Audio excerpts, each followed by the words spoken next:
You've probably felt it. Someone you care about, smart, kind, suddenly parrots headlines like they're sacred truths, defends absurd policies, shares viral outrage without reading past the title. Not because they're evil, but because they've stopped thinking for themselves. This isn't stupidity in the cartoon sense. It's obedience dressed as morality. And it's spreading fast. We used to think danger would wear a uniform, march in boots, burn books. But now it reposts memes, quotes, algorithms, follows orders with a smile, and calls it virtue. That's what makes it so terrifying. Civilizations don't collapse from chaos. They collapse when ordinary people surrender their minds, quietly, willingly, proudly. Dietrich Bonhoeffer saw it happen in Germany before the first shot was fired. And what horrified him most wasn't the evil, it was the obedience. This video is not about history. It's about right now and how stupid, obedient people become the perfect tools of destruction.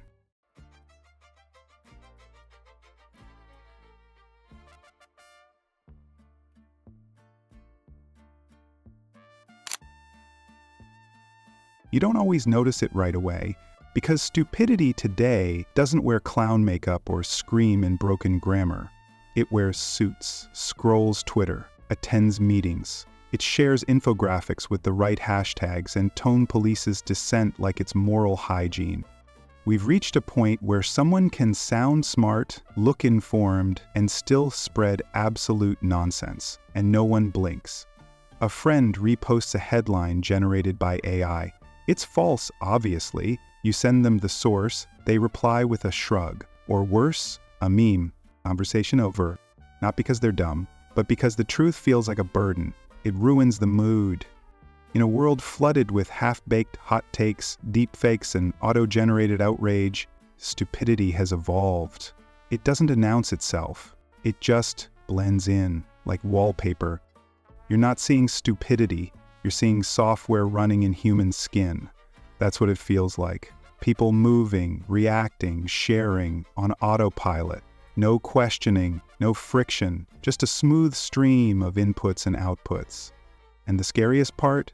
These aren't those people. These are people you love, smart, capable, but slowly, quietly, they've outsourced their thinking to the feed. They repost slogans instead of asking questions. They trade curiosity for certainty. Why? Because thinking is uncomfortable, and in a world addicted to ease, obedience is soothing. This is how stupidity wins now, not with loud absurdity, but with soft, polite conformity. Not through ignorance, but through abandonment of thought. It doesn't crash through the gates. It walks in through the front door, smiling, agreeable, and sure it's on the right side of history. But stupidity doesn't spread alone. It needs a host, a culture, a reward system. Because once people stop thinking for themselves, the question becomes, what fills the void? And the answer is simple: belonging. We live in a world that doesn't teach us how to think. It teaches us how to belong, to the right group, to the right side, to the right kind of anger. You don't need to be right anymore. You just need to be loud, at the right time, in the right direction. Our identities are no longer built on values or reasoning, but on tribal alignment, politics, subcultures, online communities, even brands. Everything pulls us into an us versus them framework. The more outraged we are, the more authentic we seem. And suddenly, anger isn't personal, it's ceremonial. You've seen it, the viral callouts, the daily outrage cycles, the endless posts screaming the same points in slightly different fonts. George Orwell predicted this with eerie precision in 1984. The horrible thing about the 2 minutes hate was not that one was obliged to act a part, but that it was impossible to avoid joining in. He called it hate as ritual. We now call it the algorithm. It doesn't ask if you've thought through your outrage. It just wants to know you're on script. So here's the real question. When you share something that makes you furious, are you resisting the system or just playing your part in it? Because maybe the scariest obedience is the kind that feels like rebellion. And once belonging replaces thinking, the system doesn't need to force your obedience. you offer it freely with pride. Because now, silence feels like wisdom, and compliance, it feels like being a team player. You've seen it, maybe even lived it. There's a policy at work. Everyone knows it's unfair. It punishes the wrong people, rewards the wrong behavior. You see the emails, you sit in the meetings, everyone nods, no one speaks. Not because they agree, but because questioning would mean standing alone. Risking the group, becoming that person. This isn't about fear. It's about the quiet convenience of not thinking too hard, the soft betrayal of knowing better and doing nothing. Political theorist Hannah Arendt called this the banality of evil. After witnessing the trial of Nazi bureaucrat Adolf Eichmann, she wrote, "The sad truth is that most evil is done by people who never make up their minds to be good or evil." Eichmann wasn't a monster, he was a man in an office. He followed procedures, checked boxes, slept well at night, and that's the real horror. Because history isn't shaped by villains in capes, it's shaped by good people, intelligent, reasonable people, who stop asking hard questions when the answers get uncomfortable. The coldest moments in human history weren't driven by rage. They were carried out with calm, quiet consensus, not by the hateful, but by the helpful, by the ones who simply said, "I'm just doing my job." But blind obedience doesn't just happen in offices or during political crises. It happens every day, right in your hands, on your screen, in every scroll, click, and swipe. Here's the uncomfortable truth. You're not thinking less because you're lazy. You're thinking less because you're being trained to. Social media doesn't show you the world, it shows you your reflection. It feeds you what you already believe, what you already like, what keeps you calm or keeps you angry. Because anger keeps you online, and staying online means profit. You're not choosing your information, it's being chosen for you. What we have now is not a space for thought, it's a hall of mirrors. You see yourself, your opinions, your tribe over and over again. And slowly, it becomes reality. Ray Bradbury warned us about this in Fahrenheit 451. You don't have to burn books to destroy a culture, just get people to stop reading them. That's where we are. We're not being forced to believe lies, we're just being entertained into submission. No one has to censor you if you've already stopped asking questions.